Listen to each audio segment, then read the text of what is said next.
بسم اللہ الرحمن الرحیم۔ السلام علیکم ناظرین سانحہ کربلا 10 محرم 61 ہجری کو موجودہ عراق میں کربلا کے مقام پر پیش آیا۔ واقعہ کربلا حق و باطل کے درمیان ایک عظیم معرکہ تھا جس میں نواسہ رسول امام علی مقام سیدنا امام حسین رضی اللہ تعالیٰ عنہ نے دین اسلام کی سربلندی کے لیے لازوال اور بے مثال قربانی پیش کی۔ کربلا کے میدان میں ہونے والی حق و باطل کی جنگ میں بہت سے ایسے واقعات پیش آئے جو نہ صرف اسلامی تاریخ بلکہ انسانی تاریخ میں بھی لازوال ہیں۔ انہی واقعات میں چند ایک ایسے حقائق ہیں جو کہ ہر مسلمان کو پتہ ہونا چاہیے۔ سب سے پہلے حضرت امام حسین رضی اللہ تعالیٰ عنہ کے نام کوفہ والوں کے خط کے بارے میں بات کر لیتے ہیں۔ اہل کوفہ کو جب اس بات کا علم ہوا کہ امام حسین نے یزید کی بیعت سے انکار کر دیا ہے تو کوفہ کے کچھ افراد سلیمان بن سرد خزائی کے مکان پر جمع ہوئے اور آپ کو خط لکھا کہ ہم بھی یزید کے ہاتھ پر بیعت کرنے کے لیے تیار نہیں ہیں۔ آپ رضی اللہ تعالیٰ عنہ فوراً کوفہ تشریف لے آئیں، ہم سب آپ رضی اللہ تعالیٰ عنہ کے ہاتھ پر بیعت کر لیں گے۔ اس کے 2-3 دن بعد ان لوگوں نے اسی مضمون کا ایک خط امام حسین کی طرف لکھا اور چند دوسرے خطوط بھی آپ رضی اللہ تعالیٰ عنہ کے پاس بھیجے جن میں آپ کو کوفہ بلایا گیا۔ حضرت امام حسین کے چچا زاد بھائی مسلم بن عقیل سانحہ کربلا کے پہلے شہید ہیں، یہ دوسری حقیقت ہے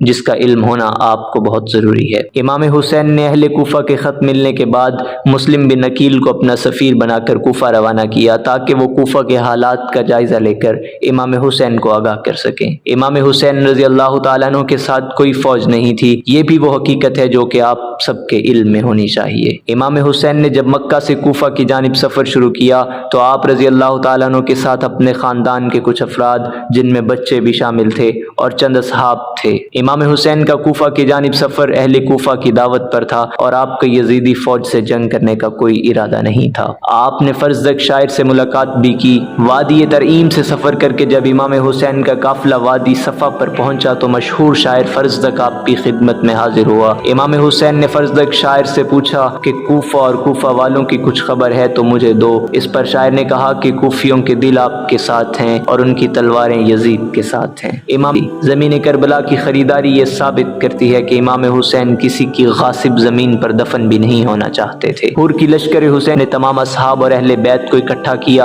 اور فرمایا کہ آپ میں سے جو جانا چاہتا ہے جا سکتا ہے۔ دشمن اپنے لیے جہنم خریدنا چاہتا ہے، میری یہ خواہش ہے کہ میرے نانا کے امتی جہنم سے بچ جائیں لیکن وہ ہمارے خون کے پیاسے ہیں۔ روایات میں آتا ہے کہ حضرت امام حسین نے روشنی اس لیے مدم کی کہ شاید روشنی کی وجہ سے کوئی جانے کی ہمت نہ جتا پائے اور ان کی آسانی کے لیے آپ رضی اللہ تعالیٰ عنہ نے ایسا کیا ہوگا۔ کچھ دیر بعد آپ نے اپنے باوفا بھائی اور ساتھی کو کہا کہ عباس روشنی بڑھا دو، یعنی حضرت امام حسین کو یقین تھا کہ میرا بھائی مجھے تنہا نہیں چھوڑے گا۔ پھر حضرت امام حسین فردن تمام خیموں میں گئے، اصحاب کے ساتھ الگ الگ وقت گزارا۔ سب سے زیادہ وقت اپنی بہن حضرت بی بی زینب کے خیمے میں گزارا۔ آپ نے فرمایا میرے بعد میرے نانا کے دین کی حفاظت کرنا، سجاد یعنی حضرت امام زین العابدین کا خیال رکھنا۔ حضرت سجاد حضرت امام حسین کے بیٹے تھے اور میدان کربلا میں کسی ایسی بیماری کا شکار اگر کربلا میں بھی بی بی زینب اور امام حسین کے خیموں کو دیکھیں تو دونوں کی پشت ملی ہوئی ہے۔ اس سے صاف لگتا ہے کہ دونوں بہن بھائی دیر تک راز و نیاز کی باتیں کرتے ہوں گے۔ تمام اصحاب اہل بیت اور اپنی ازواج حضرت لیلہ اور ام رباب سے ملاقات کے بعد آپ اپنے مقتل کی طرف گئے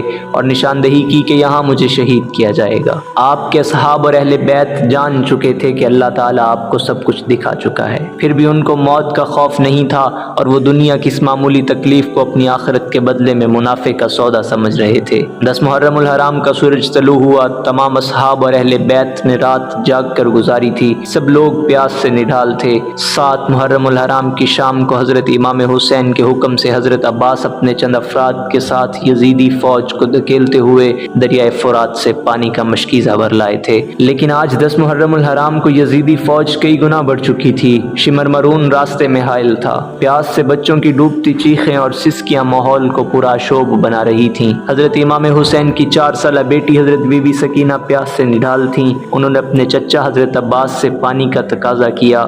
حالات اور نسبت کا اندازہ کریں کہ کون سی ہستی کس ہستی سے کس چیز کا تقاضا کر رہی ہے۔ یعنی شہزادی سکینہ اپنے چچا عباس سے پانی کا سوال کر رہی ہے۔ وہ چچا جس کو آسمان سے ستارے توڑ کر لانے کا کہا جائے تو ستارے خود اس کے قدموں میں آنے کو سعادت سمجھیں۔ ادھر جب حور نے دیکھا کہ ماحول کسی بھی طرح جنگ سے پیچھے نہیں ہٹ رہا تو انہوں نے اپنے آپ کو بیٹے اور 2 ساتھیوں سمیت حضرت امام حسین کی خدمت میں پیش کیا اور عرض کیا کہ میں اپنے گناہوں کا کفارہ اس طرح ہی کر سکتا ہوں، میں آپ کی طرف سے یزیدی فوج سے جنگ کروں اور لڑتے لڑتے میں، میرا بیٹا اور میرے ساتھی آپ پر اپنی جان قربان کر دیں۔ انہوں نے کہا کہ میرے بیٹے کو اجازت دیں کہ آپ کی طرف سے سب سے پہلے میدان میں جائے۔ حضرت امام حسین پہلے اپنے اہل بیت اور خود میدان میں جانا چاہتے تھے۔ اصحاب کے اصرار پر آپ نے ان کو اجازت دی اور اس طرح آپ میدان کربلا میں موجود تھے اور حضرت حور کا بیٹا پہلے شہید کے طور پر نصیب ہوا۔ اس کے بعد حور کمال بہادری سے میدان میں گئے۔ دشمن جو چند لمحے پہلے ان کا دوست تھا اس کا مقابلہ کیا، یزیدی فوج کے کئی سپاہیوں کو جہنم واصل کیا اور خود بھی جام شہادت نوش کیا۔ اس طرح چند دنوں میں ہی حور سے جناب حور ہو گئے۔ آپ کی قبر مبارک پر آج بھی ہزاروں کی تعداد میں لوگ حاضری دیتے ہیں اور آپ کی قسمت پر رشک کرتے ہیں کہ کس طرح خدا آپ پر مہربان ہوا اور ان 60,000 جنگجوؤں میں سے اللہ نے آپ کا انتخاب کیا اور آپ کا دل بدل گیا۔ روایات میں آتا ہے کہ آپ کی شہادت کے بعد حضرت امام حسین نے فرمایا کہ میرے زائرین جو میری شہادت کے بعد میری قبر پر آئیں وہ حور کی زیارت ضرور کریں۔ اس لیے آج بھی حضرت حور کے روضے پر ایک پرسکون سی ٹھنڈی کیفیت محسوس ہوتی ہے۔ ادھر حضرت عباس، بی بی سکینہ اور حضرت علی اصغر کے لیے پانی لینے نکلے۔ آپ کے ایک ہاتھ میں علم تھا اور دوسرے ہاتھ میں تلوار تھی۔ آپ نے مشکیزہ اپنی پشت پر لٹکایا اور حضرت امام حسین کی اجازت سے پانی لینے روانہ ہو گئے۔ یزیدی دشمن گھات لگائے بیٹھے تھے۔ علی زادے کی ہیبت اتنی تھی کہ کوئی سامنے آنے کی جرت نہ کرتا۔ یزیدی فوج کو پیچھے دھکیل کر روندتے ہوئے حضرت عباس پانی تک پہنچ گئے۔ آپ نے مشکیزہ پانی سے بھرا اور گھوڑے پر اپنے سامنے رکھ لیا۔ حضرت عباس تیزی سے خیموں کی طرف گھوڑا دوڑا رہے تھے کہ کسی تیر انداز نے ایک تیر مشکیزے پر مارا، پانی ضائع ہونے لگا۔ آپ نے اپنے مولا کا علم نیچے نہیں کیا، اپنی جان کی پرواہ کیے بغیر آپ نے تلوار والا ہاتھ اس کے پانی کو ضائع ہونے سے بچانے کے لیے استعمال کیا اور پرچم بلند رکھا۔ تلوار ہاتھ میں نہ ہونے کا فائدہ اٹھاتے ہوئے ایک یزیدی سپاہی نے جو درخت کی اوڑ میں چھپا ہوا تھا تلوار سے ایک زوردار وار کیا اور جس ہاتھ میں علم تھا وہ بازو شہید کر دیا۔ حضرت عباس نے درد کی شدت کے باوجود علم دوسرے ہاتھ میں لیا۔ چند تیر اور مشکیزے پر لگے، پانی تیزی کے ساتھ ضائع ہونے لگا۔ اسی اثنا میں آپ کا دوسرا بازو بھی شہید کر دیا گیا۔ علی زادے کو بے دردی سے زخمی کر دیا گیا تھا اور آپ کے دونوں بازو شہید ہو چکے تھے لیکن آپ حیات تھے۔ شاید اسی نسبت سے آپ کو غازی کا لقب دیا جاتا ہے۔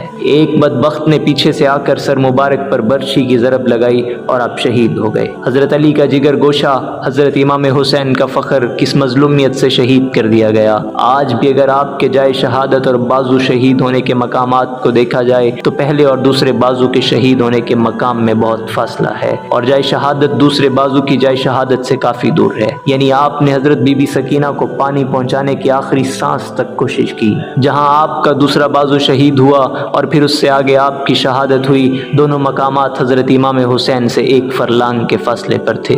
یعنی حضرت امام حسین نے اپنے بھائی کی شہادت کا منظر دیکھا ہوگا۔